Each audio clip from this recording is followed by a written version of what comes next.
genuine love. Practice genuine love. I've done a teaching, What is Love? You may want to listen to it. It's a 2-part series, very powerful. Please get it online and listen to it. There are 4 dimensions of love that I teach. That love, the Bible talks about the length, the breadth, the height of the love of God. That true, genuine love has passion attached to it. There cannot be genuine love when there is no passion.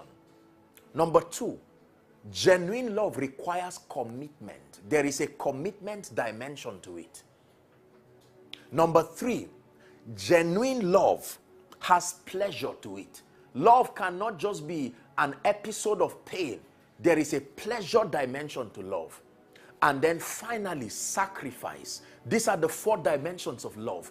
Passion, commitment, pleasure, sacrifice. One more time. Passion, commitment, pleasure, sacrifice. But I submit to you that the highest and the noblest expression of love is not passion, it's not commitment, it's not even pleasure, it's sacrifice. We live in a generation, respectfully speaking, that is very obsessed about pleasure. And every time we cannot derive pleasure from a thing or a relationship, we usually just assume that there is no love there. But the highest and the noblest expression of love is sacrifice. John chapter 3 verse 16.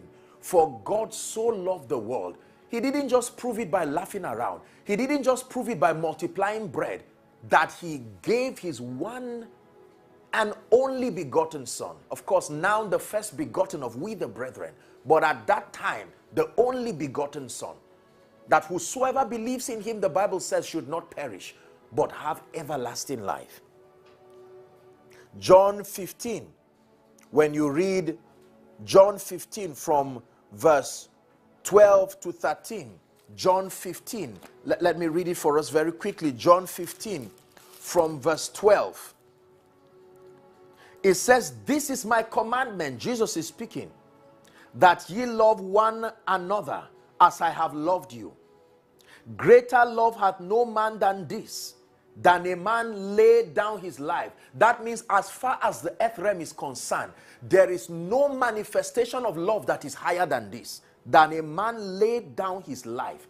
Hear me, my precious generation. Hear me, dear people of God. Love is not just about what you get. Love many times may require you laying down your life. And I've pledged myself and my life to serve my generation in life and in death as God grants grace, that I will serve the purposes of the kingdom in this generation. And if it will cost me my life, like Paul, let it be for me that to live is Christ. And if I die serving his purposes, it will be with a smile and honor. That it would be that I serve my generation and I serve the purposes of God. Your life must be poured out as a sacrifice. Enough of receiving from people. Make up your mind that others is now time for people to receive from you. To receive of your gift, to receive of your grace, your benevolence. Very, very important. 1 Corinthians 13 and verse 3. As we prepare to pray. 1 Corinthians 13 and verse 3. It says, now there abideth these 3. Faith that moves mountains. Hope that maketh not ashamed. And love. The Bible talks about these tripartite forces. Faith. You don't have faith, there's so much you cannot do. Faith, the token of victory. Hope that makes not ashamed. And love. But it says the greatest. Please hear me. The greatest is not miracles. Thank God for the grace of God upon my life in the working of miracles and signs and wonders. And I know that so many of you have been blessed on that wise. I have been humbled by the profound miracles that God continues to do in and through these hands and in and through this life. I thank God for the privilege and the opportunity to dispense the mysteries of the kingdom as committed to me by His Majesty. But I submit to you that the greatest testimony I desire in my life is not that Joshua Selman was a miracle worker. The greatest testimony I desire in my life is not that Joshua Selman raised the dead and brought miracles to homes, as important as that is. The greatest testimony I desire in my life is not that Joshua Selman is a man of depth and revelation. No, it's not that Joshua Selman is a man of excellence and so on and so forth. The greatest testimony I desire is that Joshua Selman walked with God as a passionate lover of God and a passionate lover of men. I don't use men. I love men. I love men. I don't just love God alone. Jesus Christ, he knows I love him with all my heart. But I'm telling you, I love men. I love every one of you following, listening, connecting with our various platforms. I love you with all my heart. I love you. I'm not only trying to use you to build a career called ministry. No.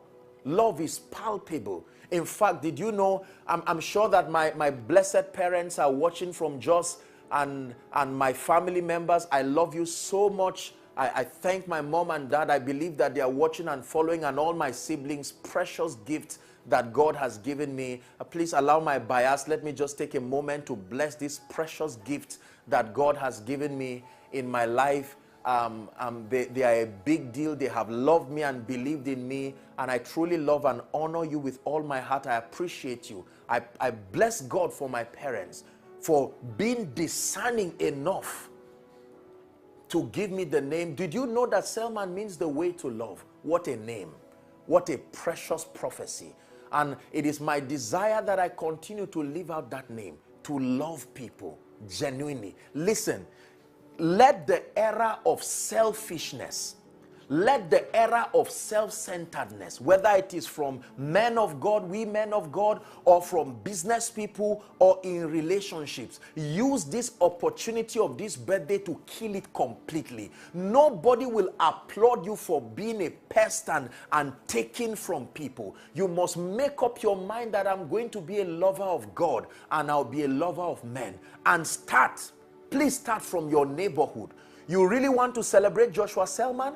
You send me financial blessings. I am grateful, but it may not be satisfying to me. You send me material gifts. I am grateful, but it may not be satisfying to me. The greatest satisfaction is to bless the Lord for me, and then to be able to extend my ideologies and convictions by granting people access to these teachings, and then to be able to share the love of Jesus to those around you. If you buy a bag of rice and share it for the people in your community and say this is to honor Joshua Selman's birthday, I love you and I bless God for you, I would have derived the greatest satisfaction from my relationship. There is only so much food I can eat. There is only so much money I can use. There is only so much I can do with influence and the accolades of men. But what if you do it to someone in the name of the Lord? This is my desire. Sacrifice. Live a life of sacrifice and do not be embarrassed about it. Precious generation, hear me. Do something for people that will make them remember you. At the end of this life, as I wrap up, it is not our sermons that will be remembered. It is not our intellectual prowess that will be remembered. It says, so teach us to number our days, that we may apply our hearts to wisdom. I live ever conscious of the gift of life that God has given me.